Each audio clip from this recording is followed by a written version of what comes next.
आदाब नमस्कार दोस्तों, मैं हूं आसिफ और आपका स्वागत है हिस्टोरिक आसिफ में। दोस्तों, हम आशा करते हैं कि आप अच्छे होंगे, स्वस्थ होंगे। आज हम प्रेम की बात करेंगे। जब प्रेम की बात आती है तो हमारे जहन में सबसे पहले लैला मजनू, शेरी फरहाद, रोमियो जूलियट का नाम आता है। लेकिन ऐसा नहीं है दोस्तों। भारत में तमाम ऐसी प्रेम की कथाएं हैं, ऐसी प्रेम की गाथाएं हैं जो इतिहास में अपना नाम स्वर्ण अक्षरों में लिखाए हैं। आज आपको हम पृथ्वीराज चौहान और संयोक्ता की प्रेम कहानी के बारे में बताएंगे। ये एक ऐसा प्रेम जिसने भारत का इतिहास बदल दिया। ये एक ऐसा प्रेम जिसने दीवानगी की इंतहा कर दी। राजा पृथ्वीराज चौहान और संयोक्ता का प्रेम इतिहास में स्वर्ण अक्षरों में दर्ज है। राजा पृथ्वीराज चौहान और संयोक्ता की प्रेम कहानी हर किसी को मालूम है। कई टीवी धारावाहिक और फिल्में पृथ्वीराज चौहान और संयोक्ता के प्रेम के ऊपर बनी हैं। दोस्तों, आज हम आपको इस वीडियो में पृथ्वीराज चौहान और संयोक्ता की प्रेम कहानी की वो वास्तविकता बताएंगे जो शायद आप तक नहीं पहुंच सकी है। हम ऐतिहासिक साक्ष्यों के साथ आज आपको ये वीडियो दिखा रहे हैं। जो लोग हमारे इस चैनल पर नए हैं, मैं उनसे बस इतना ही कहना चाहूँगा कि हमारे चैनल को सब्सक्राइब कीजिए, लाइक कीजिए और अपने दोस्तों को शेयर भी कीजिए। चलिए शुरू करते हैं। पृथ्वीराज चौहान और संयोक्ता की प्रेम कहानी कहाँ से शुरू हुई और उसका अंत कैसे हुआ, सब कुछ इस वीडियो में देखिए।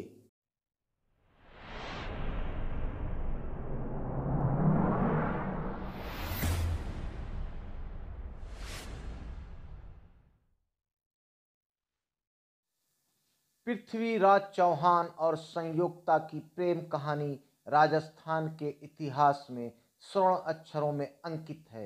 12वीं सदी के उत्तरार्ध में पृथ्वीराज चौहान दिल्ली के प्रबल शासक हुए।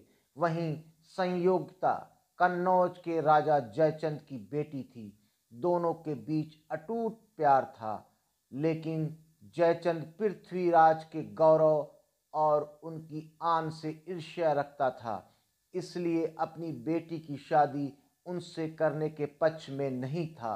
प्रेम में दीवाने पृथ्वीराज संयोक्ता को भरे स्वयंवर से भगा ले गए, लेकिन उनका प्रेम उनके लिए सबसे बड़ी गलती बन गया। दिल्ली के अंतिम हिंदू शासक पृथ्वीराज चौहान ऐसे वीर योद्धा थे जिन्होंने बचपन में ही अपने हाथों से शेर का जबड़ा फाड़ दिया था। इतना ही नहीं, शब्द भेदी बाण चलाने के लिए भी वो इतिहास में मशहूर हैं। पृथ्वीराज एक महान योद्धा होने के साथ साथ एक प्रेमी भी थे। बात उन दिनों की है जब अपने नाना की गद्दी संभालने के लिए पृथ्वीराज ने दिल्ली का शासन संभाला था।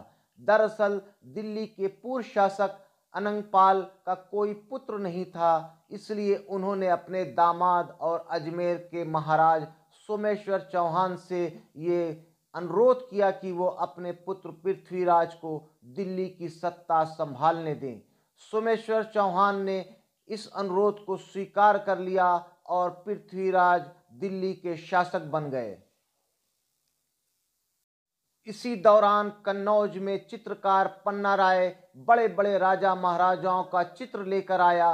पृथ्वीराज चौहान का चित्र देखकर सभी स्त्रियां उनके आकर्षण की वशीभूत हो गईं। जब संयोक्ता ने पृथ्वीराज का ये चित्र देखा, तब उसने मन ही मन ये वचन ले लिया कि वो पृथ्वीराज को ही अपना वर चुनेंगी। वो चित्रकार जब दिल्ली गया तब वो संयोक्ता का चित्र भी अपने साथ ले गया था। संयोक्ता की खूबसूरती ने पृथ्वीराज चौहान को भी मोहित कर दिया। दोनों ने ही एक दूसरे से विवाह करने की ठान ली। यहाँ से शुरू होती है दोनों की प्रेम कहानी।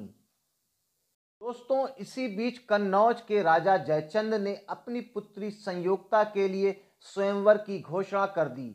इधर राजकुमारी के मन में पृथ्वीराज के प्रति प्रेम हिलोरें ले रहा था, वहीं दूसरी तरफ पिता जयचंद पृथ्वीराज की सफलता से अत्यंत भयभीत था और उनके गौरव, उनकी आन से ईर्ष्या रखता था। इसलिए उसने इस स्वयंवर में पृथ्वीराज को निमंत्रण नहीं भेजा। लेकिन इसके बावजूद सिर्फ संयोगता की खातिर पृथ्वीराज ने उस स्वयंवर में शामिल होने का निश्चय कर लिया। इस बात से बेखबर जयचंद ने पृथ्वीराज का अपमान करने के मकसद से स्वयंवर कक्ष के बाहर मुख्य द्वार पे उनकी मूर्ति को ऐसे लगवा दिया जैसे कोई द्वारपाल खड़ा हो। स्वयंवर के दिन जब महल में देश के कोने कोने से राजकुमार आने लगे, तब संयोगता को कहीं भी पृथ्वीराज नजर नहीं आए। जब संयोगता को पृथ्वीराज चौहान कहीं नजर नहीं आए तो उसने फैसला कर लिया कि ये जो मूर्ति पृथ्वीराज चौहान की लगी है उसको ही वरमाला पहनाकर अपना पति स्वीकार करेगी। जैसे ही संयोगता ने अपनी वरमाला पृथ्वीराज की मूर्ति को पहनानी चाहिए, वैसे ही अचानक मूर्ति की जगह स्वयं पृथ्वीराज चौहान आ खड़े हुए और माला उनके गले में चली गई। अपनी पुत्री की इस हरकत से राजा जयचंद बहुत नाराज हुआ और वो संयोगता को मारने के लिए आगे बढ़ा। लेकिन इससे पहले जयचंद कुछ कर पाता, पृथ्वीराज चौहान संयोगता को लेकर चले गए और उनका प्रेम उनके लिए सबसे बड़ी गलती बन गया। दोस्तों, इधर संयोगता और पृथ्वीराज खुशहाल जिंदगी जी रहे थे, वहीं जयचंद मोहम्मद गोरी के साथ मिलकर पृथ्वीराज को मारने की योजना बनाने लगा। पृथ्वीराज चौहान ने मोहम्मद गोरी को 16 बार धूल चटाई थी, लेकिन हर बार उसे जीवित छोड़ दिया था। शायद मोहम्मद गोरी को जीवित छोड़ना पृथ्वीराज चौहान की एक भूल थी।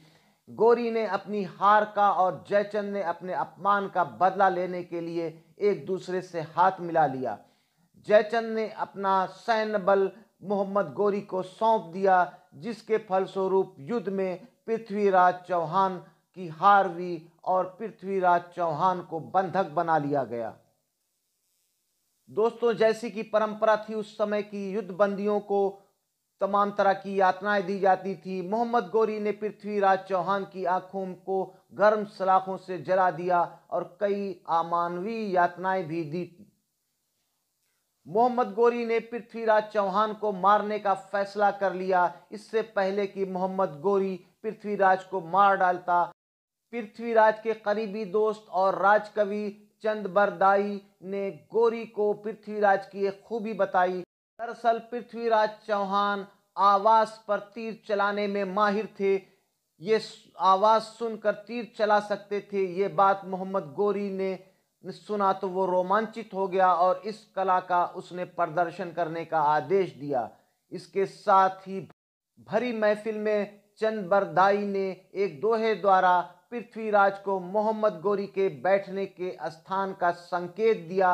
वो दोहा इस प्रकार उन्होंने पढ़ा: 4 बांस 24 गज, अंगुल अस्त परमार, ता ऊपर सुल्तान है मच्चू को चौहान।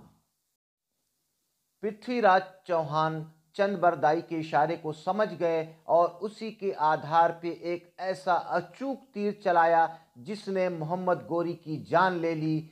दुश्मनों के हाथों मरना और उनके हाथों दुर्गति से बचने के लिए चंदबरदाई और पृथ्वीराज चौहान ने एक दूसरे की जान ले ली। जब संयोगता को इस बात की जानकारी मिली तो उन्होंने पृथ्वीराज के वियोग में सती होकर अपनी जान दे डाली और इस तरह पृथ्वीराज और संयोगता की प्रेम कहानी इतिहास में अमर हो गई।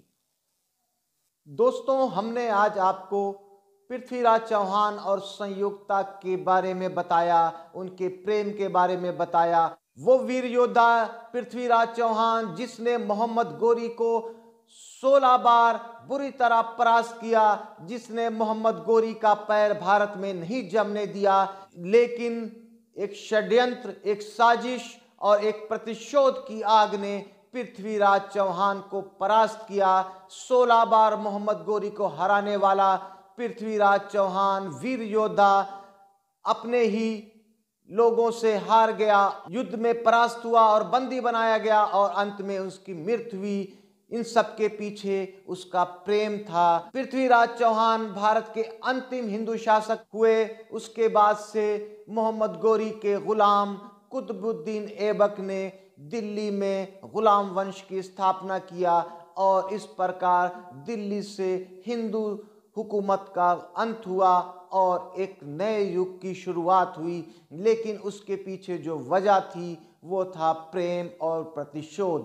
जिस तरह पृथ्वीराज चौहान ने स्वयंवर से संयोगता का अपहरण किया था, लेकर गए थे, वो इतिहास की एक बड़ी घटना मानी जाती है और उसी का प्रतिशोध लेने के लिए राजा जयचंद ने मोहम्मद गोरी से हाथ मिलाया था और उसका परिणाम हुआ कि पृथ्वीराज चौहान की मौत हुई और दिल्ली पर गुलाम वंश की स्थापना हुई। दोस्तों, उम्मीद है कि आपको हमारा ये वीडियो पसंद आया होगा।